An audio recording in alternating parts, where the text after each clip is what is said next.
O verdadeiro Criador, justo e benevolente, pede para que o chamemos de Pai. Eu disse no vídeo anterior que não devemos nos apegar a nomes. Eu vou te explicar, através das Escrituras e com discernimento, por que devemos chamá-lo de Pai e não de Deus. Existe uma discussão desnecessária na internet quanto ao nome do Messias e do Criador. Por exemplo, temos Yevá, Jeová, Javé Adonai, temos Jesus, Yahusha, Yahushua, Yao, e etc. Isso só nos divide e é proposital. Quando falamos Pai e Messias, estamos usando substantivos que indicam suas funções. Quando chegar o momento, pessoal, nós vamos poder conhecê-los de verdade e vamos ganhar nossos próprios nomes também, nossos verdadeiros nomes. Enquanto esse momento não chega, eu peço por favor, para que sejamos simples, só Pai e Messias. Vamos para o livro de Mateus, capítulo 23. Nessa passagem, o Messias fala sobre os escribas e fariseus, que são os estudiosos religiosos da época. Eu vou começar do versículo 5 para adiantar. Vou deixar o versículo na tela também. Vamos lá.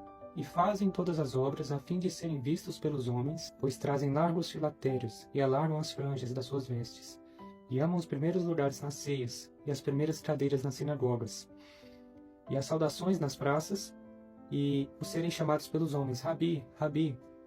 Vós, porém, não querais ser chamados de Rabi, porque um só é o vosso mestre, a saber, o Messias, e todos vós sois irmãos, e a ninguém na terra chameis vosso Pai, porque um só é o vosso Pai, o qual está nos céus.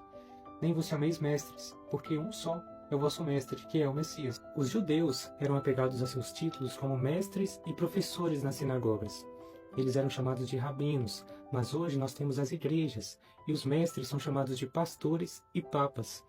O Messias não deixou claro bastante que só um é o nosso mestre? E eu vou te lembrar o que o Messias falava sobre eles, ainda em Mateus 23, do versículo 27 ao 28. Ai de vós, escribas e fariseus, hipócritas, pois que sois semelhantes aos sepulcros caiados, que por fora realmente parecem formosos, mas interiormente estão cheios de ossos de mortos e de toda imundícia. Assim também vós exteriormente pareceis justos aos homens, mas interiormente estão cheios de hipocrisia e de iniquidade. Espero que tenha ficado clara essa parte, irmãos.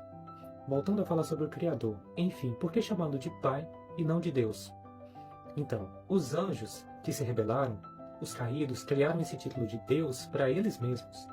Por isso é que vimos tantos deuses por aí. Em muitas mitologias, histórias, eles gostam de serem vistos como figuras de poder.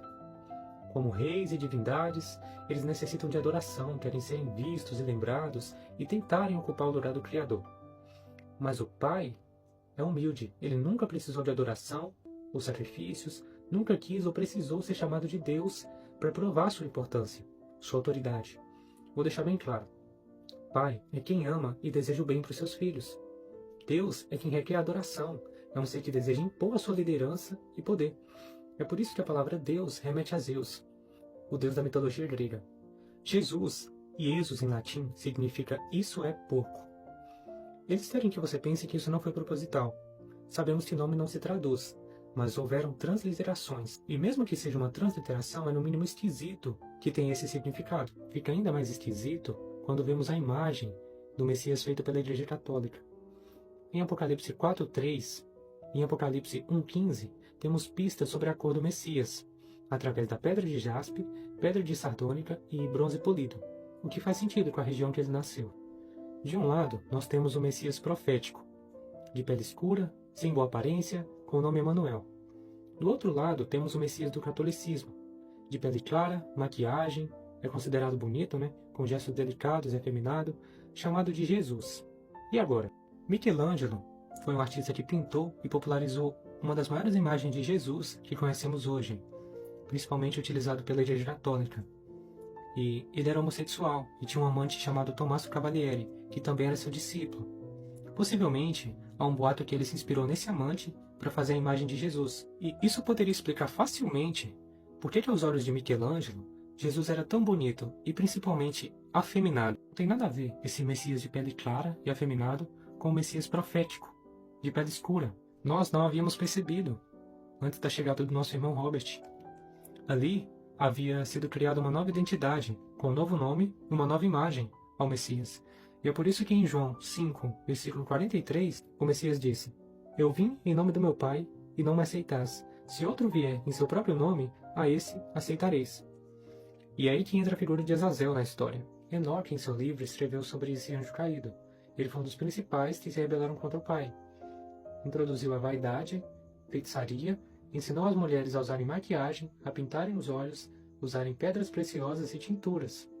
Ele trouxe o engano e a sedução. Pense sobre isso que eu falei. Eu sei que é muita coisa para digerir, mas a partir do momento, irmãos, que a mensagem, uma revelação, um alerta chega até você, é preciso que você passe a enxergar a verdade através do discernimento. Ou fique com aquilo que foi ensinado pelas igrejas. Em Atos, capítulo 17, versículo 29.